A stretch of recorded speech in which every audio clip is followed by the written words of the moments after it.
बिस्मिल्लाहिर्रहमानिर्रहीम। आप देख रहे हैं SK व्लॉग और मेरा नाम हावर अली है। आज का टॉपिक जो है ना हमारा एलर्जी का, खारिश का और स्कैबीज़ का है। ये कि हमारे मुल्क में बहुत ज़्यादा है। इसका नाम स्कैबीज़ है। इसका आज आपको कंप्लीट तारफ़ करवाएंगे, मुकम्मल तारफ़ करवाएंगे कि ये क्या है, किस चीज़ से होता है, इसकी अलामात क्या हैं, इससे बचाओ, इसका इलाज, एहतियाती तदाबीर और सारा कुछ जानने के लिए, इसके बारे में मुकम्मल इन्फॉर्मेशन हासिल करने के लिए वीडियो के साथ बने रहिएगा। वीडियो एंड तक देखिएगा, स्किप मत कीजिएगा। इससे आपको समझ आ जाएगी और बहुत से लोगों का फ़ायदा हो सकता है। बहुत से लोग इस बीमारी से बच सकते हैं। स्कैबीज़ एक एलर्जी वाली जल्द की खारिश है। ये सरकोप्टस अस्काबी नामी जरासीम की वजह से होती है, धब्बे की वजह से होती है। जिस जगह पे ये धब्बा बनता है उस जगह पे शदीद खारिश हो सकती है, बहुत ज़्यादा खारिश होती है और मोस्टली रात को बिस्तर में खुरचने की नौबत भी आ सकती है। इससे इतनी शदीद खारिश होती है। खारिश बहुत ज़्यादा है जो कि बड़े ख़ानदान, बच्चों की देखभाल करने वाले अदारे, स्कूल क्लासेस, उसके बाद नर्सिंग होम, जेल, यानी कि करीबी फ़र्द के राब्ते में रहने वाले तमाम अफराद को ये बड़ी तेज़ी से डैमेज करती है, बहुत तेज़ी से फैलती है। ये समझ लें कि एक छूत की बीमारी है। किसी के कपड़े इस्तेमाल करने से, किसी का टॉवल इस्तेमाल करने से, किसी का बिस्तर इस्तेमाल करने से, चादर वगैरह यूज़ करते हैं, यहाँ तक कि किसी को छूने से भी स्कैबीज़ जो है वो ट्रांसफ़र हो जाता है दूसरे के जिस्म में और बहुत जल्दी ये ग्रोथ करता है इंसानी जिस्म पर। ये इंसानी जिस्म पर बहुत जल्दी ग्रोथ करता है और इसकी अक़साम भी आपको बताएंगे। वीडियो में एंड तक बने रहिएगा। स्कैबीज़ की अलामात अब आपके साथ शेयर करते हैं। खारिश अक्सर शदीद और आम तौर पर रात को बदतर बहुत ज़्यादा होती है। ये ना ही ज़्यादा टेम्परेचर और ना ही ज़्यादा ठंड में अटैक करती है, दोनों में जो है बिल्कुल नॉर्मल रहती है। लेकिन जब आप बिस्तर में गर्म होते हैं तो बहुत शदीद खारिश होती है, बदतर इसीलिए बोला गया इसे। पतली लहराती सुरंगें जो जिल्द पर छोटे छालों या धब्बों से बनी होती हैं। खारिश अक्सर जिल्द की तहों में पाई जाती है, लेकिन खारिश जिस्म के कई हिस्सों पर ज़ाहिर हो सकती है। बालगों और बड़े बच्चों में खारिश उंगलियों के दरमियान वाली जगह में ज़्यादातर पाई जाती है। कमर के गिर्द हो सकती है, बगलों में हो जाती है, कलाइयों के अंदर के साथ साथ इसके निशानात भी आपको ज़ाहिर हो सकते हैं। पाँव के तलवों के नीचे जो नरम जगह होती है वहाँ पे भी सुरख दाने बन जाते हैं। पेट के बटन के इर्द गिर्द, यानी कि पेट की बैली, नौफ के इर्द गिर्द जो है ना इसका ज़्यादातर होता है। थाई में भी हो सकती है। थाई में जो जगह अंदर वाली साइड आती है उसमें ये ज़्यादा अटैक करती है, क्योंकि वो जगह जो है ना उसमें पसीना वगैरह भी मोस्टली मौजूद होता है। कुलों पर हो सकती है। नवाजिदा और छोटे बच्चों में खारिश की आम जगहों में आम तौर पर शामिल हैं उंगलियां, चेहरा, खोपड़ी और गर्दन, हाथों की हथेलियां, पाँव के तलवे। छोटे बच्चों में ज़्यादातर ये पाँव के तलवों में आम देखी गई है। अगर आपको पहले भी खारिश हो चुकी है तो अलामात ज़ाहिर होने के चंद दिनों के अंदर शुरू हो सकती है। अगर आपको कभी खारिश नहीं हुई तो अलामात शुरू होने में कुछ 6 हफ्ते, अलामात ज़ाहिर होने में 6 हफ्ते लग सकते हैं, लेकिन खारिश हल्की हल्की आपको शुरू हो सकती है। अगर आपको 6 हफ्ते में अलामात ज़ाहिर ना हों तो फिर भी आप खारिश फैला सकते हैं। अलामात ज़ाहिर होने से पहले भी ये फैल सकती है, यानी कि आप दूसरे अफराद को ट्रांसफ़र कर सकते हैं। आपकी फैमिली में मौजूद बाकी मेंबरान भी इस चीज़ का शिकार हो सकते हैं।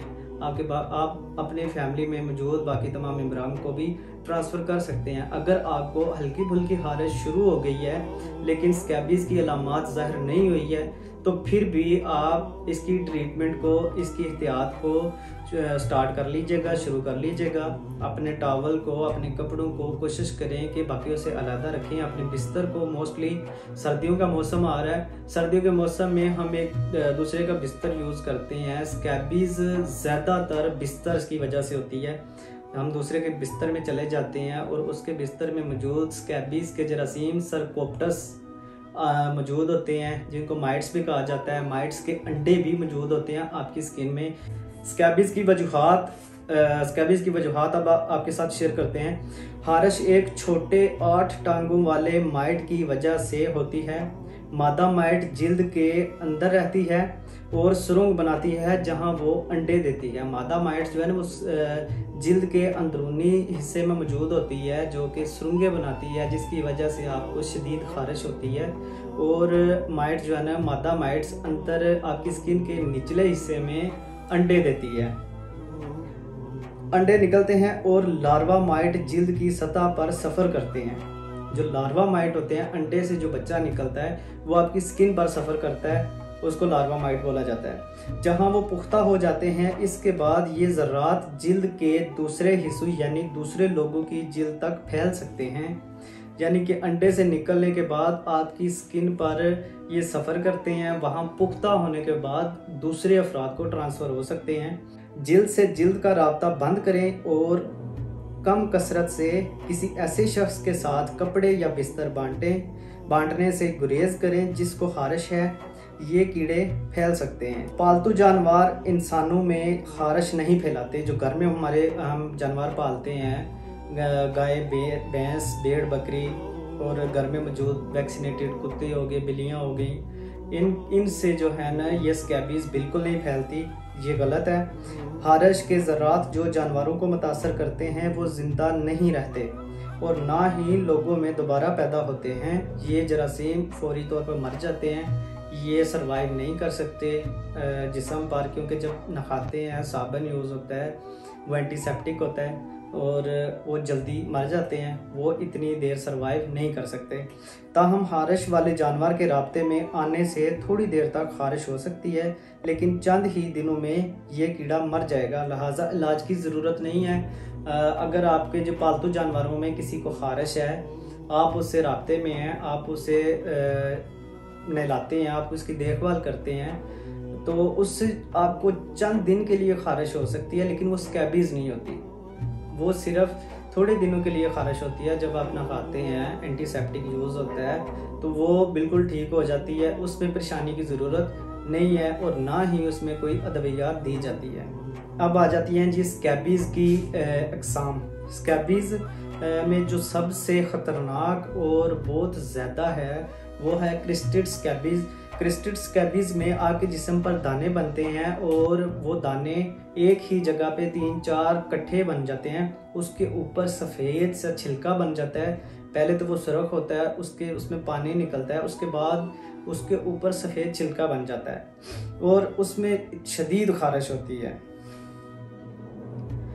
बहुत ज़्यादा खुरचना पड़ सकता है, जिल्द को तोड़ सकता है और इन्फेक्शन का सबब बन सकता है, जैसे हारिश की एक ज़्यादा शदीद किस्म जिसे क्रिस्टेड स्कैबीज़ कहा जाता है, बाज़ लोगों को मुतासर कर सकता है, बशमूल छोटे बच्चे। ये अफराद बड़े अफराद में भी होता है और छोटे बच्चों को भी मुतासर कर सकता है। तरक्याती मजूरी वाले लोग, कमज़ोर मदाफ़ती निज़ाम वाले लोग, जैसे कि HIV के मरीज़ या लिम्फोमा वाले मरीज़, या वो लोग जिनके अज़ा की पेवंदकारी हुई होती है, बहुत जिनकी कुव्वत मुदाफ़त, जो हमारे मरीज़ होते हैं, अक्सर घरों में पेशेंट होते हैं जो बिल्कुल पैरालाइज होते हैं, बिस्तर पर पड़े रहते हैं, ये ज़्यादातर उनमें अटैक करती है। और जो पेशेंट HIV का होता है उसका भी कुव्वत मुदाफ़त वाला निज़ाम जो है ना कमज़ोर होता है, उसमें भी ये बहुत ज़्यादा अटैक कर सकती है। उसके बाद जिन मरीज़ों की किसी बड़े अज़ा की पेवंदकारी हुई होती है, किसी की टांग कटी होती है, उसमें लगी होती है, या किसी का बहुत बड़ा ऑपरेशन हुआ होता है, उसमें भी ज़्यादा अटैक कर सकती है। वो लोग जो बीमार हैं, जैसे हस्पतालों या नर्सिंग सहूलियात में, वो लोग जो हस्पतालों में एडमिट हैं काफ़ी अरसे से, क्योंकि बेड पे तो पता नहीं कौन सा पेशेंट पहले रहा है, उसके बाद आप एडमिट हो गए, या कोई ऐसा बंदा एडमिट हो गया जिससे लॉन्ग टाइम के लिए वहाँ पे रहना पड़ सकता है, उससे भी क्रिस्टेड स्कैबीज़ हो सकती है। या नर्सिंग हाउस में जहाँ पे बूढ़े लोगों को रखा जाता है, उनमें भी क्रिस्टेड स्कैबीज़ बहुत ज़्यादा फैल सकती है। क्रिस्टेड हारिश जिल्द को खुरदरा बना देती है, जिल्द को सख्त बना देती है और जिस्म के बड़े हिस्सों को मुतासर करती है। ये बहुत मतदी है और इसका इलाज मुश्किल हो सकता है। नुस्खे की गोली और जिल्द की क्रीम दोनों से फौरी इलाज की ज़रूरत होती है।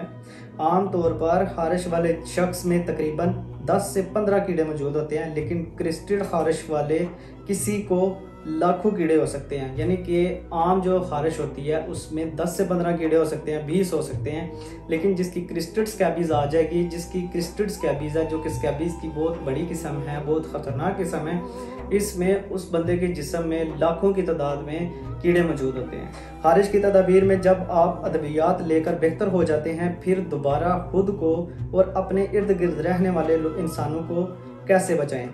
नंबर 1 पे आ जाता है ये माइट यानी स्कैबीज और अंडे ज़्यादा हरारत को बर्दाश्त नहीं कर सकते। ये बात पहले भी हम कर चुके हैं, इसलिए गुज़श्ता 3 दिनों में इस्तेमाल में कपड़े, बिस्तर वगैरह को साबुन वाले गर्म पानी से धो लें और ज़्यादा टेम्परेचर में कपड़ों को सुखाएं। नंबर 2 पे आ जाता है जी, जो कपड़े वगैरह धोने वाले ना हों उन्हें प्लास्टिक बैग में अच्छी तरह पैक करके कुछ दिनों के लिए रख दें। बिना खुराक के माइट और अंडे 3 दिनों के बाद मर जाएंगे। नंबर 3 पे आ जाता है जी, खारिश को फैलने से रोकने के लिए अपने घर को साफ रखना बहुत अच्छा ख्याल है। घर में मौजूद क्रिस्टल खारिश वाले मरीजों के लिए ज़रूरी है फर्नीचर, कालीन, फर्श से क्रिस्टल को साफ रखना, क्योंकि क्रिस्टल्स में माइट और अंडे हो सकते हैं। आपका सेहत की देखभाल करने वाला मुमकिन तौर पर आपसे गर्दन के नीचे से लेकर पूरे जिस्म पर दवा लगाने की हदायत करेगा। आपको कम से कम 8 से 14 घंटे तक लगा रखने की ज़रूरत होती है। क्योंकि खारिश इतनी आसानी से फैलती है, इसलिए आपका सेहत की देखभाल फराहम करने वाला मुमकिन तौर पर घर के तमाम अफराद और जो अफराद आपके राब्ते में हैं उनको इलाज की हदायत करेगा और उनका इलाज करवाना ज़रूरी है। खारिश के इलाज में अक्सर शामिल है प्रीमेथ्रिन क्रीम। प्रीमेथ्रिन एक जिल्द की क्रीम है जिसमें केमिकल मौजूद होता है। ये भी गर्दन से नीचे पूरे जिस्म पर लगाई रहती है और इसे भी 8 से 14 घंटे रखना ज़रूरी होता है। अगर आपकी खारिश ज़्यादा है तो आप इन 8 से 14 घंटों में दोबारा लगा सकते हैं। दूसरे नंबर पे आ जाता है जी सल्फ़र क्रीम। सल्फ़र एक केमिकल है जिसे हम अपनी ज़ुबान में गंधक भी बोलते हैं। इसका भी इस्तेमाल किया जाता है, लेकिन उसकी डोजेज निकालना बहुत ज़रूरी है, जिसमें आपको आसानी से मार्केट में सल्फ़र क्रीम मिल जाती है। उससे भी गर्दन से नीचे लगाना उसी तरह ही प्रीमेथ्रिन की तरह है, उसका तरीका भी सेम है। और ये दोनों क्रीमें आप प्रेगनेंसी और हमला खातून और बच्चों को दूध पिलाने वाली खवातीन के लिए सेव है, आप लगा सकते हैं, लेकिन उसकी एहतियात भी अपने डॉक्टर से पूछ लीजिएगा। इसी के साथ मैं आपसे इजाज़त चाहता हूँ। ये हमारी आज की जो वीडियो थी वो आपके साथ शेयर हो गई है। बहुत सारा अपना भी ख्याल रखिएगा, अपने घर वालों का भी, और अपने उन अफराद का ख्याल रखिएगा जो आपसे मुसलसल राब्ते में हैं। बहुत शुक्रिया। अल्लाह हाफिज़।